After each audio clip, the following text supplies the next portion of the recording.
What's going on, man? How you doing? I have never letting them hit the first punch. Happy right now, but you're nervous. But you are really happy right now. I'm very happy. Listen, man, we're 48 minutes away from the title. We 48 minutes away from the title. Last time it was like this was 1994. How you expect me to feel, Doc? We haven't been this close in 32 years. Yeah, I was there. Trust me, I was there the last time. That's right. That's right. As you reflect on why the New York Knicks didn't win it back then, simplify it for us. The New York Knicks didn't win, even though you had a 3-2 lead. No, it's winning time. It's game time. Nothing else matters You didn't but win winning. against Houston because why? That's a great question. The format was different, obviously, because it was 2-3-2. not 3-2. So that hurt us. The game 6 and 7 was in Houston. Akeem Olajuwon was phenomenal. At the end of the day, I just thought we got in at the guard. I had the ACL. Rolando Blackman didn't play at all, and Game 6 was the game. Game 7 we had a chance to, but Game 6, I'm telling you, that's the game we should have won and could have won. Both games were great, but they just made more shots. That series was so close. But their guard play, Sam Cassell, if you remember, was huge. Yes, he was. In that series. He was huge. He was a rookie, and he was huge. So that's when you look at the Spurs and you look at Dylan Harper. I have been telling people that's Sam Cassell against us years ago. It's the same thing. Yep. And I'm looking at them now, Doc, and I want to harken people back to a comment that you made about the New York Knicks and support of the New York Knicks and what you had seen from them. This is a comment. I want to make sure you were quoted accurately. You said on the New York Knicks front office, he took a veiled, it said it basically here, it's saying, you were talking about unnamed executives saying plenty of front office guys can go get stars, but very few can then build around them into a championship team. You were crediting New York for surrounding Brunson and Towns with effective role players like Josh Hart. Speak to that for a second about the job that Leon Rose and William Wesley, Worldwide West, have done in building this Knicks team, and tell us what you see. That's the whole thing, Stephen. Like when you look at what they've done, all right, they went out and got Brunson, and none of us thought Brunson would be as good as he was, but he is. Right. Then they got Cat, which was a huge change for them. But then, as I said, you can go out and get all the stars. Then you got to doing put the the right little people around. things, detail-wise, the right guy. the Josh pole Hart being locked is the in. right guy. OG is the right guy. But you can keep going down the list. You think about all the guys that Mike Brown has played in this series that has contributed. Getting Sham's been great, all right? Hasn't played great in this series. So you go get Deuce. Deuce has been good and bad. You get Alvarado, who's been unbelievable in this series. Mitch Robinson. All these pieces that Mike Brown has to his disposal has been amazing. And let's give Mike a lot of flowers. A whole lot of credit. I'm telling you, every button he pushes, he and Alvarado in down the stretch of the game. Alvarado hasn't been in down the stretch of one playoff game, not one. And he had him in at the end of the biggest game thus far of their season. And he keeps doing it. He took Deuce out after Deuce missed a couple of shots, put the other kid, the shooter, in, and he made Clarkson, and he made shots for him. So every button he's pushing works. I mean, little things, putting Towns on the ball at the end of the game. That was huge for them. And, even the last play with OG tipping the ball in, and I don't think this is a mistake. You knew He just has this ability I don't think anyone thought OG would be the guy taking the ball out of bounds. I mean, that was fortunate that happened, but OG took advantage of it because you always trap off the passer, off the inbounds passer. Right. It just happened to be OG. So there's just so many things Mike Brown is doing. I think it's interesting, the two coaches.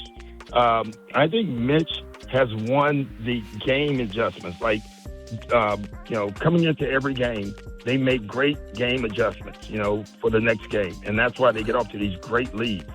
And then Mike Brown has been the best at in-game adjustments. He's been phenomenal at reading the right circumstances and doing the right thing. It's been incredible. Doc Rivers, and when you look at Alvarado and Brunson on the court together, which hasn't happened for 1 minute, hasn't happened at all this season until the other night, When you look at that and you look at the size on the Spurs, not just Wembanyama, Dylan Harper's not short, Stephon Castle is not short. You look at the size, Devin Vassell, they're not short. You look at the size that they put on the court. I was shocked that Alvarado with Brunson ended up being like a plus 21 in 12 minutes. How'd they pull that off? Back to this. I tell you, the biggest part of that is it took Brunson off the ball. I think Brunson, the two guys that have been getting beat up in this series are Wembanyama is getting killed. He gets fouled every possession. And Brunson, he gets fouled every possession. And so what the Knicks did, they brought in Alvarado, and it took all that physical pain. Like Alvarado brought the ball up and put it in that last play. And Brunson got it off ball. And I thought that really helped. I thought that gave him more power. I thought it got Castle in foul trouble. So that's why it worked. It was fantastic. And then give Alvarado credit. He made some shots. He made a great layup. He's the only one on the court that doesn't know he's small. He's the only one. Everyone else knows he's small. That is absolutely true. We're talking to the one and only Doc Rivers, former coach in Milwaukee, Philadelphia, the Los Angeles Clippers, the Orlando Magic, and, of course, the championship coach for the Boston Celtics 2008. Lost in the finals in 2010, but consistently reminded everybody for years. The starting lineup of Kendrick Perkins, Kevin Garnett, Paul Pierce, Ray Allen, and Rondo never lost a series when they were all healthy and together. I never forget Doc Rivers religiously mentioning that. When you look at this San Antonio Spurs team, we've been talking a lot, Doc, about how this might be the Knicks' only chance. Boston's coming back. Detroit is growing. Cleveland is still around. Who knows? LeBron might decide to go back to Cleveland this offseason, along with other things, with other stuff going on in the Eastern Conference and in the West.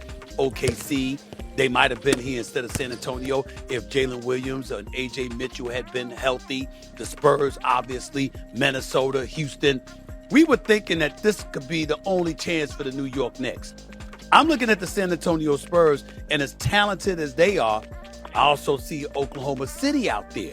When you think about San Antonio's future, how bright is it in your estimation?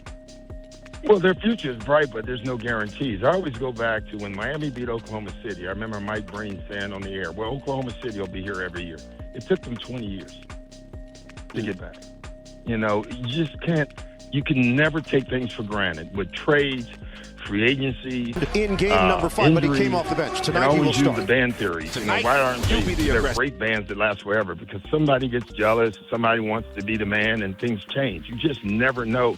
So when you got a chance, Stephen A., you better take advantage of it. It may be, you may have a bunch more, but this may be the only one. I doubt that. With Wemby, they have a hell of a future.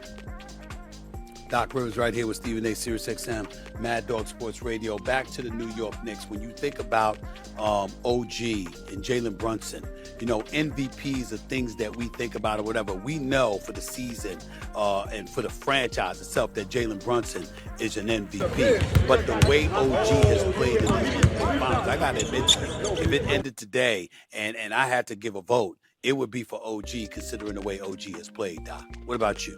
Yeah, it's crazy. Every 2 games, there's somebody that else is the MVP. The first 2 games, you're giving that award to Cat. The next games, you're giving it to Brunson. The last 2 now, you're giving it to OG. So I think time will tell. I think I really need to focus on however you want to call it to be a part of that group it can mess you up. I mean, guys they're a start fun thinking group about of that guys. stuff, and they need to focus on winning. And then whatever else happens. But right now, it could be 3 guys.